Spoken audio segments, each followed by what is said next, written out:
Good morning guys! Yan. Good morning, good afternoon, good evening. Saan man kayo? Kumusta na?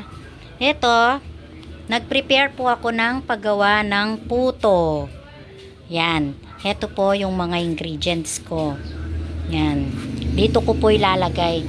Bali po, 2 kilo po ang gagawin ko kasi may order po akong 550 pesos. 2 pilaw yon, dalawa po silang nag-order. Yung isa po ay 250 pesos at yung isa naman po 350 pesos. Ayan. Ayan po yung mga ingredients ko. Ito po yung cheese. Inano ko na po kanina, pinaghati-hati ko na po kanina yung cheese. Tapos itlog po.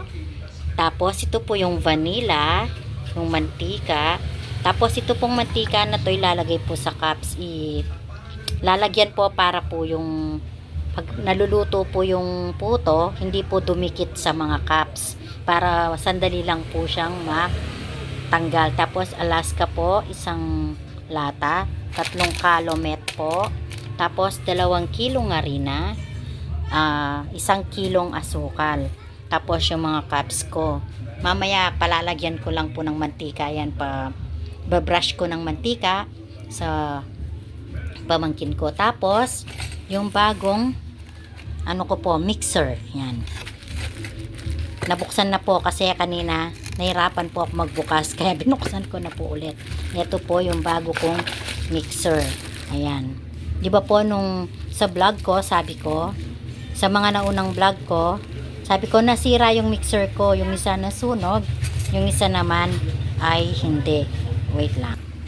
Ayan. Continue po tayo. Medyo may commercial po ng konti. Ayan. Ito po yung bago kong mixer. Ay, sorry po. Nahilo po kayo. Ayan. Ito. Bagong mixer ko po to. Ayan. Nahawang. Kulang po. Ayan. Kaya ayan po, ang bago ko pong mixer. Yan. Ito po yung gagamitin kong mamaya paggawa ng puto. Yan. Sige guys. Ang gagawin ko po, mix-mix lang po lahat yan. Minsan na tapos, hindi ko na po papakita kung, ay mamaya po, kung ano, ipapakita ko po kung paano gagawin ang puto. Kaya sige guys, dito na lang muna. Yan, heto po, nilagay ko na po yung itlog.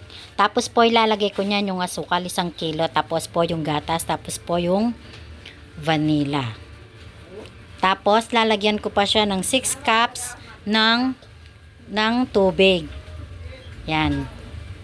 Duwag ko na pong ipapakita. I-mix-mix ko lang po. Tapos, imi-mixer ko na siya nun. Tapos, lalagay ko na yung calumet at saka 2 kilong harina. Sige, dito muna. Mamaya ko na lang po ipapakita yung finished product. Ayan na po. Na-mix na pong lahat ang mga ingredients. Maliban na lamang po pala sa calumet, yan, tsaka yung may mantika, tsaka po yung 2 kilong harina. May tubig na rin po to. Yan, haluin ko muna po. Pero gagamitin ko po yung mixer. Pinakita ko lamang po sa inyo. Pasensya na po kayo, nagmamadali po ako, no? Kasi habang po kasing gumagawa ako ng puto, yan, may racket pa po ako dun sa lamesa. Alam nyo na po yon kung ano. Kaya hindi po ako titigil po ng pag-ano. Kaya ngayon po ako gumawa ng puto, nagkasabay kasi po, order nga po to, kukunin po ng alas 12. Sige po. Heto po ang kinalabasan ng pagmimix ko po ng paggawa ng puto. Ayan, mga harina, asukal. Kaya next step po, yung mga cups, ayan, na brush na ng mantika. Kaya ilalagay ko na sa bawat cups yung ingredients. Yan. Ito po, nilagay ko na sa mga cups at nilagyan ko na rin po ng cheese. Ngayon, ilalagay ko naman po ngayon dito sa may steamer. Ayun. Ito guys, ang finished product. Yan, ang puto. Ngayon, ilalagay ko na naman po sa bilao. Ito guys, oh. Dito ko ilalagay. Yan. Yan, dito ko ilalagay sa bilao. Yan. Ito na ang finished product ng aking puto. Ready to pick up. Kaya, ayan na. Yan. Ito naman yung para sa second na order. Yan. Lalagay ko na rin sa bilao. Ito na ang dalawang finished product na puto. Ayan. Na-plastic ko na yung isa guys. So, ayan. Bagong gawa, mainit-init pa. Kaya, ayan. Ready to pick up. Kinukuha lang po ito kasi dito lang po yung mga nag-order. Hindi po kami nagdi-deliver. Yan. Kasi mga pinapa-order ko dito lang. Yan. Kaya thank you. Dito na lang tayo. See you next time.